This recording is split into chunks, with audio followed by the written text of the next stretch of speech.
And welcome once again to Flashpoints. I'm Bob Orr, and as always, joined by Juan Zarate, our national security analyst. Juan, good to see you. Good to see you too, Bob. Very interesting development in Syria. We keep waiting for Assad to leave, be toppled or something, and now all of a sudden there seems to be some kind of coalescing of support.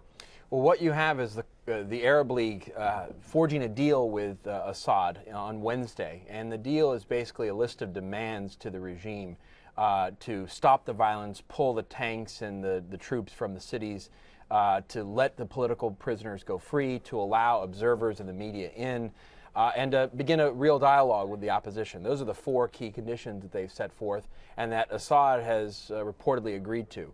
The question is this meant to, in a way, save the regime, or is this a further step or a pathway toward further pressure of the regime?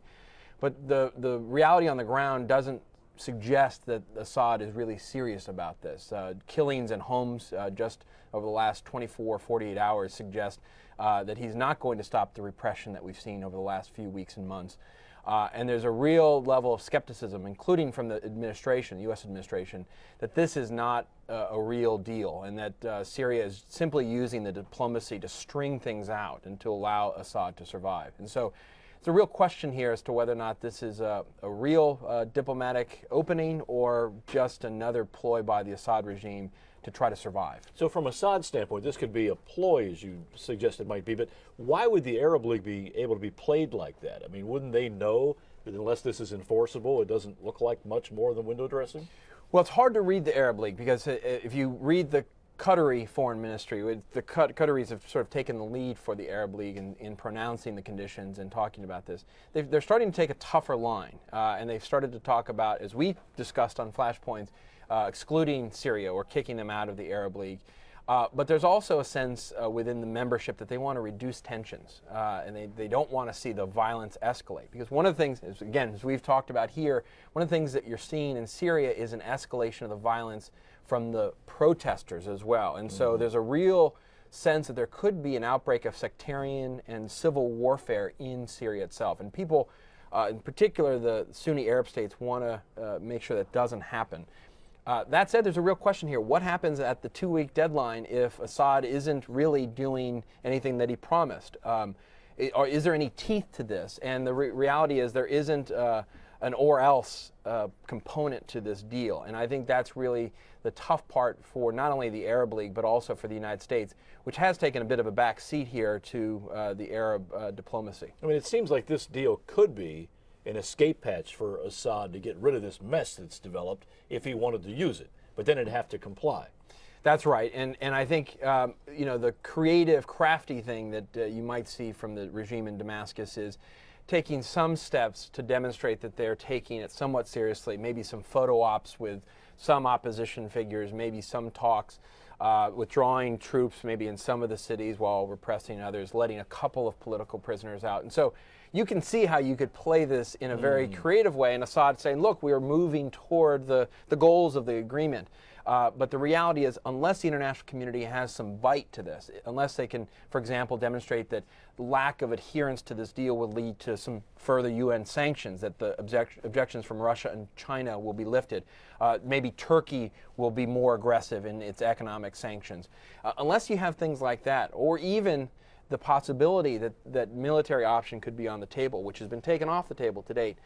Without all that, this could be a toothless diplomacy that gives Assad some breathing space. All right, let's move on to another growing problem, a gathering danger really in Somalia, where al-Shabaab's been very active. We've talked about that. We've talked about the Americans involved, and now we have another suicide attack. What we have is confirmation, I think, of a third American suicide attack in Somalia. This time, an attack on African Union forces in Mogadishu. Bob, you've reported a lot about this problem, the fact that you've had Somali-born and naturalized U.S. citizens, especially out of the Minneapolis Somali American community, going over to Somalia to join the al-Shabaab movement, and not just joining to fight and train, but joining and becoming suicide bombers. That's really a phenomenon that you haven't seen among Americans in the global jihadi community and network until you saw this in Somalia. And this is really the canary in the coal mine, I think, for U.S. counterterrorism officials. the worry that this trend of American suicide bombers finds its way back into the homeland. We worried about this when I was at the White House, when we saw glimmers of this start to emerge in 2006, 2007. You've seen indictments by the FBI and DOJ against people involved in the movement of fighters into Somalia.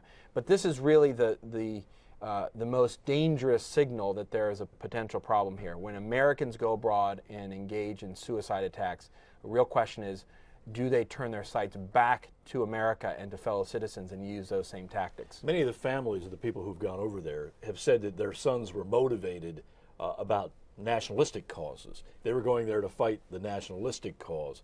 But it seems at some point they're crossing the threshold and moving more towards the terror side. That's right. And what you've seen is the al-Shabaab movement, and including the al-Qaeda elements that had been working with al-Shabaab, folks like Salih Nabhan and others, part of the al-Qaeda in East Africa movement, really have taken advantage of the Americans that have gone out, and other Westerners as well, not just Americans, and have made them part of their fight. And so many of the folks who went to Somalia from America post-2006 were responding to the invasion by Ethiopia. Now you have the invasion of Kenya, which we talked about last week on Flashpoints. But I think at a certain point, you're right, that the movement into the orbit of the al-Shabaab movement and the conversion into being suicide attackers on African Union troops really is it crosses the Rubicon in many ways, and I think is a really dangerous signal for American counterterrorism officials. Well, so far we've not seen that danger come back home Thank yet. God, thank God. But that is, I think, an ongoing concern. That's an ongoing concern. This is maybe my favorite topic of the week because this is just weird. I don't know how else to put it. We have this online hacktivist group, Anonymous, and now all of a sudden they're in a fight with the Mexican cartel, the Zetas?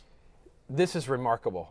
We could take up the whole show talking about this. I mean, this is a 21st century showdown, unlike any we've seen to date. What you have are two transnational actors doing battle virtually, online, as well as physically. And so what you've had here is the Los Zetas movement, a Mexican cartel, the most dangerous of the cartels because they're ex-Mexican special forces and military trained guys who've done some very gruesome things. Recall in this recent Iran plot that the Iranians were searching out for a Los Zeta assassin to go after the Saudi ambassador. Right. So these are now well-known killers. They've apparently kidnapped a member of the Anonymous movement. This Anonymous movement had started a pamphlet campaign to expose what Los Zetas were doing in Mexico. And they had been writing blogs, and some of their members have been more vocal about what Los Zetas were doing, opposing what they were doing in terms of violence and corruption. Well, one of the Anonymous members apparently was taken hostage in Veracruz in Mexico. And the Anonymous movement has now come out and said and put an ultimatum down to the Los Zetas movement to release that individual, or they are going to face the full wrath of this amorphous, anonymous movement online. And by consequences, they mean to put out as much information publicly and online as possible about the Los Zetas network, and in particular, the government officials who are on the payroll for Los Zetas, which is very important because it starts to undercut the ability of the Los Zetas movement to actually be influential. It exposes those people named to not only prosecution and scrutiny by the Mexican government, but also potentially violent attacks by rival groups like the Sinaloa cartel.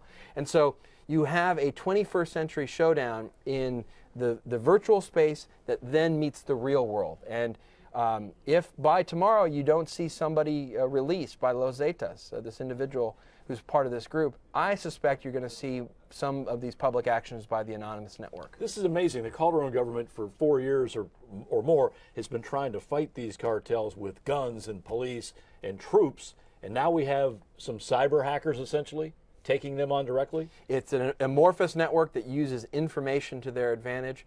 And this is a network, Bob, that sort of picks and chooses its battles online. Recall we talked about this. This is the group that went after PayPal, Visa, and the credit card companies when those companies decided not to transfer money to WikiLeaks. And so they, in essence, fell on the side of WikiLeaks. But they've also gone after the Assad regime in Syria. They've attacked his servers, the government servers. And so they pick and choose their battles. They take a bit of their cue from the anarchist movement at the turn of the century. And they take a lot of their symbolism, interestingly, from the Guy Fawkes failed attack on the British Parliament in 1605, which was popularized in the movie and the comic strip V for Vendetta. You remember the Natalie Portman video. And so they used those masks that were in that movie as part of their symbolism. So if you see their stuff online, you'll see that they use those masks and the imagery, including from the movie, to give effect to their message. And just to clear this up for anybody that might be a little confused, apart from the cartel showdown, what are they after? What's Anonymous after? What's their uniting theme?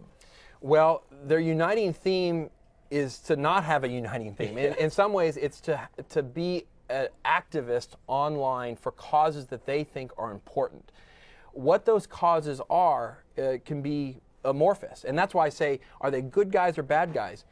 Maybe none of the above, or all of the above, because they pick and choose their battles. And including in Mexico, you've started to see some fracturing of their movement, with some of the members saying, oh, we don't want to be a part of this, this is too serious. Others saying, no, this is where we double down. We have to go after this group because they've come after us. And so the movement is amorphous, it's not wholly unified, and it really does look like a 21st century version of the anarchist movement. Well, one thing for sure, the Los Zetas have not laughed this off. I mean, they're taking this very seriously. They're taking it seriously, and some of the violence that we've seen in recent days is in response to what the Anonymous movement has done. And so this is not just virtual, it's real. And we wrap up today with the last chapter, I guess, in what's been an intriguing story for years now, involving the so-called merchant of arms. Yeah, the merchant of death, lord of war, whatever you want to call Viktor Bout. He was at the height of his career, the leading gray arms merchant around the world. He used the fall of the Soviet Union to his advantage to take hold of an air fleet that allowed him to fly to the deepest, darkest corners of the world. He used the arms supplies available to him to provide everything from bullets and AK-47s to attack helicopters and tanks to any buyer around the world. At one point, he was selling both to the Taliban and to the Northern Alliance. This was in the pre-9/11 days. He was fueling the civil wars and atrocities in West Africa, Central Africa, and Angola. And so this was a merchant to all buyers. And what happened was, over time, his empire was attacked, and what you had was a DEA sting operation chronicled in a great 60 Minutes piece by CBS that took him down, that lured him out of Russia into Thailand, arrested him, and after 2 years of diplomatic wrangling, found him in a courtroom in New York.